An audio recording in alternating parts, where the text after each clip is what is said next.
नमस्कार दोस्तों। आज हम DT+B TGT हिंदी के प्रीवियस पेपर को करेंगे। इसमें किस प्रकार के प्रश्न आते हैं इस वीडियो में हम देखेंगे। चलो वीडियो को शुरू करते हैं। देखते हैं क्वेश्चन नंबर 1 को। जैसा कि क्वेश्चन नंबर 1 में दिया गया है, दिए गए विकल्पों में से 3 एक निश्चित तरीके से समान है, हालांकि एक विकल्प अन्य 3 की तरह नहीं है।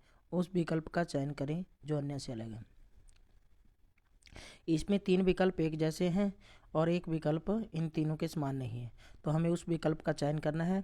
जैसे ऑप्शन नंबर 1 में FGH और जहाँ से समाप्त होता वहीं से शुरू किया गया HIJ, DEF FGH, ये भी इसी क्रम में है। STU UVW, ये तो तीनों एक ही क्रम में आ रहे हैं, लेकिन RTS HST ये इनसे अलग हैं, इसलिए हमारा जो विकल्प है वो 4 आएगा।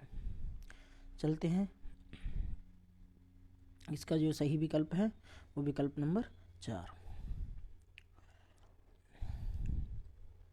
चलो आगे बढ़ते हैं, क्वेश्चन नंबर 2 को करते हैं।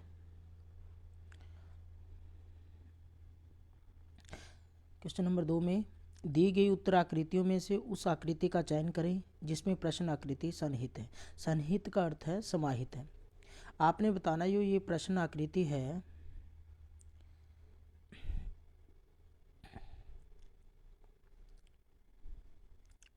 ये प्रश्न आकृति है वो किस में बनाई जा सकती है।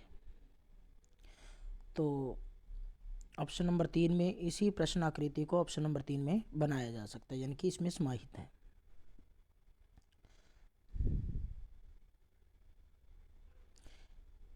कैसे समाहित है इसको हम देख लेते हैं। और ये रही, इसमें इस प्रकार से समाहित है। चलो आगे बढ़ते हैं, क्वेश्चन नंबर 3 को करते हैं। क्वेश्चन नंबर 3 में बताना है निम्नलिखित संख्या श्रृंखला में गलत पद ज्ञात करें। तो आपने श्रृंखला में गलत पद का चयन करना है। जैसा कि 225 दिया गया, ये 15 का स्क्वायर है, 256 16 का स्क्वायर है, 289 17 का स्क्वायर है, और 324 पूर्ण स्क्वायर नहीं है किसी भी चीज़ का, तो 361 19 का स्क्वायर है। इसलिए यहाँ 18 का स्क्वायर 324 आना चाहिए था, लेकिन इन्होंने 334 दिया है, तो इसलिए ये गलत है। तो इसी प्रकार आगे बढ़ते हैं और हम करते हैं क्वेश्चन नंबर 4 को। दिए गए शब्दों को उस क्रम में व्यवस्थित करें जिस क्रम में वे शब्दकोश में आते हैं। शब्दकोश में जो शब्दों का क्रम रहता है वो सीरियल वाइज रहता है, पहले ए वाले आते हैं, फिर बी वाले, फिर सी वाले। इसी प्रकार से अगर यहाँ सभी एफ वाले दिए गए हैं तो एफ के बाद जिसमें ए आएगा वो पहले आएगा, और ए के बाद बी वाले आएंगे, फिर सी वाले आएंगे, डी वाले आएंगे, इसी क्रम में दिया रहता है। तो इसका जो निश्चित सही क्रम बनेगा वो बनेगा ऑप्शन नंबर सी में, जैसा कि दिया गया है।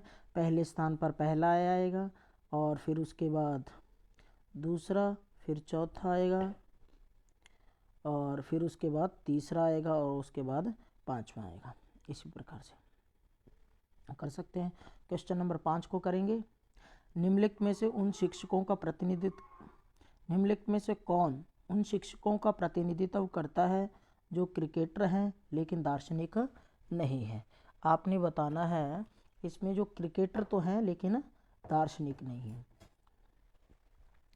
जो ये आयत का चित्र बना हुआ है, आयत के चित्र में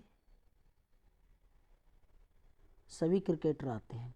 इसमें बताना है कि कौन उन शिक्षकों का प्रतिनिधित्व करते हैं, क्रिकेटर तो है लेकिन दार्शनिक नहीं है।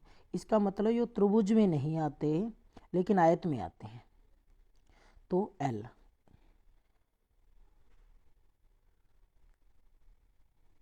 दार्शनिक क्रिकेटर हैं लेकिन दार्शनिक नहीं है।